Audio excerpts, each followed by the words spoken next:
لەگەڵ هەر هێرشێکی دەیکات گەورە کاربەدەستانی وڵاتی تورکیا دەست بەجێ جەخت دەکەنەوە لەوەی بە هەر نرخێک بێت ژیانی هاوڵاتیانی سیڤیل دەپارێزن، بەڵام ڕاستیەکان لەسەر زەوی وەها ناڵێن. بە پێی ئامارەکان زیاتر لە 130 هاوڵاتی سیڤیلی کورد کوژراون و سەدانی تریش بریندارن لە ئاکامی ئەو هێرشانەی تورکیا بە چەکی جۆراوجۆر دەیانکات. لە هێرشەکەی ئەم دواییەیدا بۆ سەر هاوینە هەواری پەرەخ نزیکەی 10 گەشتیار دەکوژرێن و زیاتر لە 20 گەشتیاریش بریندارن. جیاواز لە هێرشەکانی پێشووی تورکیا ئەو هێرشەی لە دەڤەری زاخۆ کردی دۆسیەکەی برایە ئەنجومەنی ئاسایشی نەتەوە یەکگرتووەکان. سەبارەت بە ڕۆڵی ئەندامانی ئەنجومەنی ئاسایش هەر هەمویان ناڕزایەتی خۆیانیان ڕاگەیاندووە و هەروەهاش هاوسۆزی لەگەڵ گەڵی عێراقدا پێشنیازی پێکەنانی لێژنێکی نێونەتەوەییمان کردووە بۆ لێکۆڵنەوەکردن لەم ڕووداوەدا.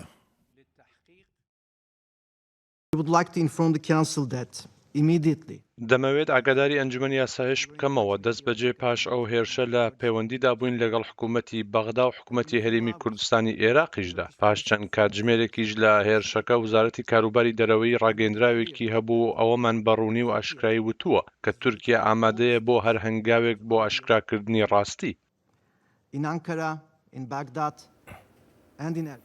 تورکیا تا ئێستاشی لەگەڵدا بێن نوکوڵی دەکات لەوەی ئەو هێرشەی دەڤەری زاخۆی کرد دەبێت و دەڵێ پارتی کرێکارانی کوردستان هێرشەکەیان کردووە و داواش لە عێراق دەکا تا نەکەوێتە وەک دەڵێت ئەو داوای بۆ تێکدانی پەیوەندیەکانی نێوانیان نراوەتەوە.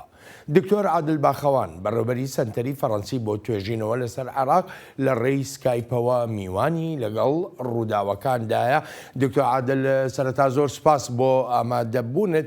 بە یەکەم پرسیارم ئەوە بێ هەتا ئێستا چەند جارێک تورکیا بردومانی ناوچە سنووریەکانی کردووە و سەدان هاوڵاتی سیڤیلی کورد لەو ناوچانەدا بوونەتە قوربانی کوژراون بریندارن، بەڵام دۆسیەکە وەها گەورە نەبوو. بۆچی ئەم جارە دۆسیەکە دوای ئەو بردومانەی لە دەڤەری زاخۆ کردی برایە ئەنجومەنی ئاسایشی نەتەوە یەکگرتووەکان؟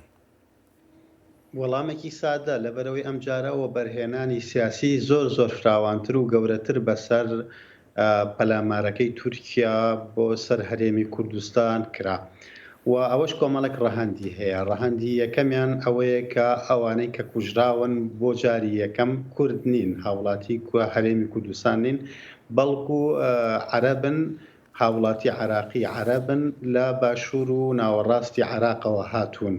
ئەمە بمانەوێ و نەمانەوێ باس لە ڕاسیزم ناکەمە، نامەوێ بڵێم خوێنی عێراقیەک لە عێراقێکی تر پیرۆستر و گرنگترا، بەس باسی پەیوەندی جیۆپۆلیتیک و پەیوەندی استراتیژیەکانەکەم بۆ وەڵامدانەوەی پرسیارەکەت بۆچی ئەم جارە ئاوای لێ هات. ئەوە خۆی بۆ خۆی ڤاریابڵێکە کە گۆڕانکاری بەسەر هێرشەکەی ئەم جارایەت. ئەوە یەکەمیان. دووهەمیان وەکو خۆت ئاگات لێتی عێراق ئێستا لە قەیرانێکی زۆر قەوقۆڵ و گەورەیە ئەژی و هێنا دروستبوونی ئەم ڕووداوە و ئەم پەلامارەی تورکیا بۆ سەر هەرێمی کوردستان و کوشتنی نزیکەی 10 کەس وەکو خۆت وتت لە هاوڵاتی عێراقی ڕووداوێکە بە جۆرێک لە جۆرەکان ببوورەکەوە ئەڵێم، بەڵام بە جۆرێک لە جۆرەکان ڕێگایەک دەرەچەیەک ئەکاتەوە بۆ ئەوەی عێراقی سیاسیەکانی عێراق هەناسەیەکی تر بدەن لەنا ئەو قەیرانانەی کەتیان بەوەی کە بڕۆنەوە سەر قەیرانێکی جیاوازتر. ئەوە خاڵی دووەم. خاڵی سێهەم بمانەوێ نەمانەوێت ئێستا لە عێراق دوو پۆلی گەورە لە بەریەکەوتنن. پۆلێکیان کە بریتە لە ئەنقەرە و هەولێر و حکوومەتەکەی کازمی، پۆلێکی تریان بریتە لە تاران و میلیشیاکانی حەشدی شعبی و پەکەکە. ئەم دوو پۆلە بکە بەریەک ئەکەون، هەموو ئەمانە واکات بەوەی کە ڕووداوەکە ڕەهەندێکی گەورەتر وەربگرێ بەڕادەیە کە بڕوات بەرەو ئەنتەرناسیۆنال و هەروەها ئاخر ڕستاڵێم و کۆتایی بەم بەشەی وەڵامەکەم ئەڵێم لە نێوان ئەم دوو پۆلەشە زۆنێکی خۆڵەمێشی هەیە. هەندێک ئەکتەر ئەکرێت لە پۆلی یەکەم بن یاخود لە پۆلی دووام بن، بەڵام جارجار بێنە ناو زۆنە خۆڵەمێشەکەەوە وەکوەوەی کە ئێستا وەزیری دەرەوەی عێراقی کات. بردننی ئەم دۆسەیە بۆ ئەنجومەنی ئاسایش کاریگەری دەبێت بەسەر بڕیاری داهاتووی تورکیاوە بۆ ئەنجامدانی هێرشی لەو شێوەیە. علی بە تایبەتی کە دەزانین بۆ نمونە لە کۆبوونەوە لوتکەیەکەی تاراندا کە کرا هەم ئێران هەم رووسیا لەگەڵەوەدا نەبوون ئەو هێرشانە ناو سووریادا بکە بۆ نمونە ئەمریکاش وەکو دەگوترێ ناڕازیە بەرامبەر بەو کردە لەشکریە ئەم فشارە نێونەتەوەیانە دەبنە مای گۆڕانی هەڵوێستەکانی تورکیا بۆ ئەوەی زۆر نەڕۆمە ناو تەفاسیلەکەی و ڕاستەخۆ وەڵامت بدەمەوە نەخێر تورکیا زۆر بێن منەتانە مامەڵەکە ئەو تقریبان 3-4 ڕۆژ لەمە پێش ئەم ڕووداوە ڕوویاوە هەموو دنیا ئیدانەی ڕووداوەکەکە هەرچەند هەموو دنیا ڕاستەخۆ ئیدانەی تورکیا ناکە سەرکوانەی تورکیا ناکە بەڵام هەموو دنیا کۆدەنگیەکەی تەنانەت بە تورکیا خۆشیەوە سەرکۆنەی ڕووداوەکە ئەکاتوانێ سەرڕای هەموو ئەمانە تەنها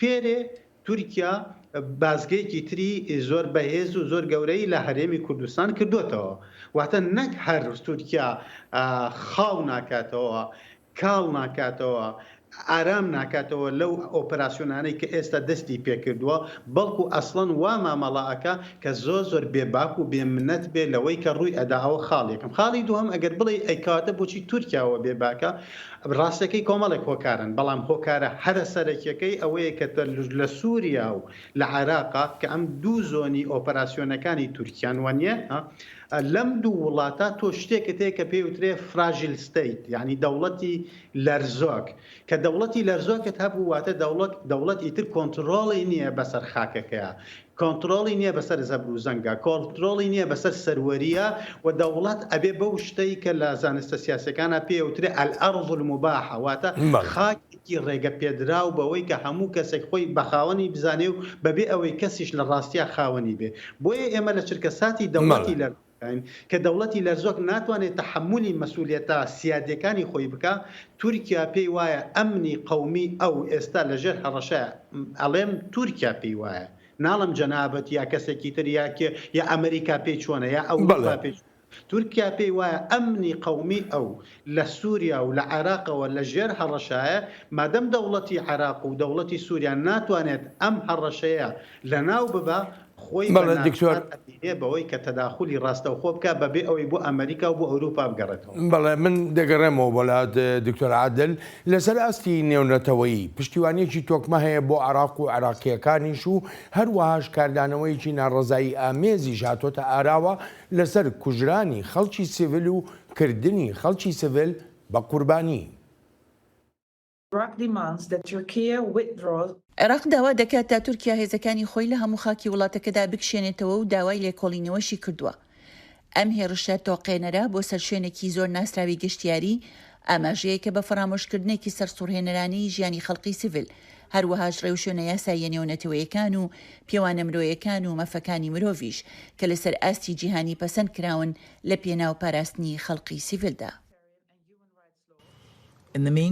لە هەمان کاتدا داوا لە هەموو لایەنەکان دەکەین ڕێزەشکۆی عێراق و سەروەری خاکی عێراق بگرن هەروەها خۆیان لەو کارانە بە دوور بگرن کە زیان لە خەڵکی سیڤیل دەدەن و دەبنە مای پشێوی و مەترسیەکانیش بۆ دروستبوونی قەیرانی چەکداری زیاد دەکەن. عێراق و عێراقیەکانیش شایستی ئایندەیەکی پارێزرا و سەقامگیری و گەشەکردووترن. دکتۆر عادل دەگەڕێمەوە لای جەنابەت لە دانیشتنەکەی ئەنجومەنی ئاسایشی نەتەوە یەکگرتووەکان وەزیری دەرەوەی عێراق داوا دەکا هەم هێزەکانی تورکیا لە عێراق بچنە دەرێ هەروەها هێزەکانی پارتی کرێکارانی کوردستانیش ئەلبەت مشتومڕێک دروست بوو لە نێوان وەزیری دەرەوەی عێراق و نوێنەری تورکیا لە نەتەوە یەکگرتووەکاندا سەبارەت بە پێناسەکردنی تێرۆریزم هەر حکوومەتێک لە عێراقدا پێک بێن بەڕای جەنابەت دەگاتە ئەوەی بڵین پێناسەیەکی هاوبەشی هەبێ بۆ تێرۆریزم لەگەڵ ئانکەرەیە؟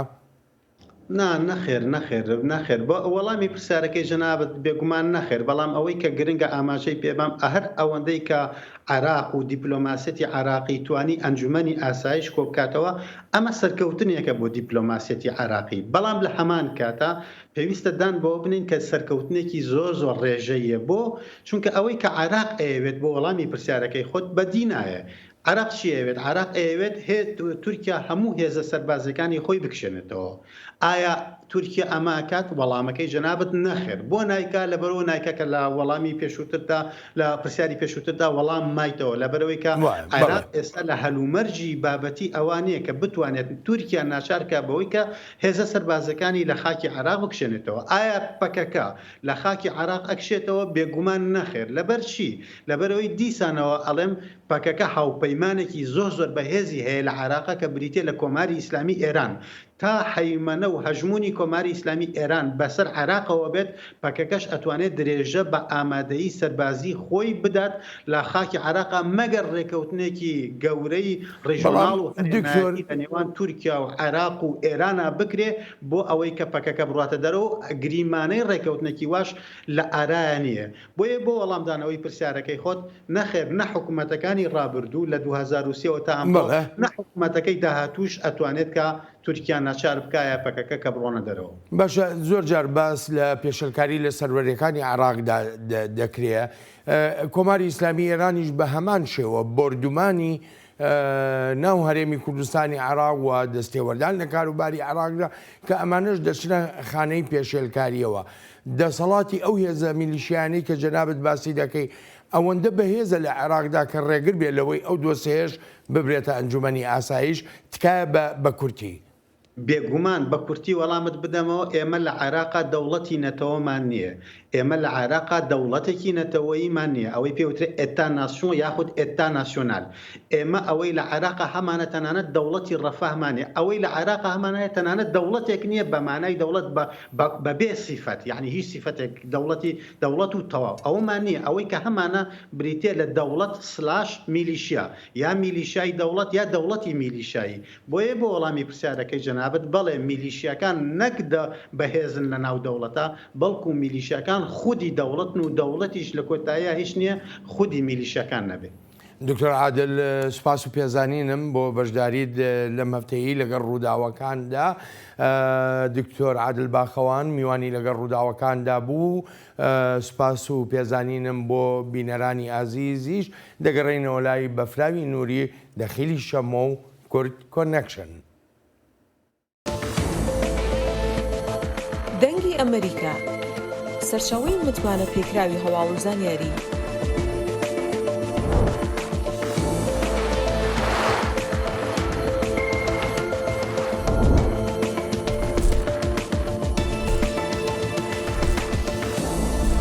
لە ماڵپەڕ و تۆڕە کۆمەڵایەتیەکانی دەنگی ئەمریکاوە ئاگاداری هەواڵ و گۆڕانکاریەکانی جیهان بە.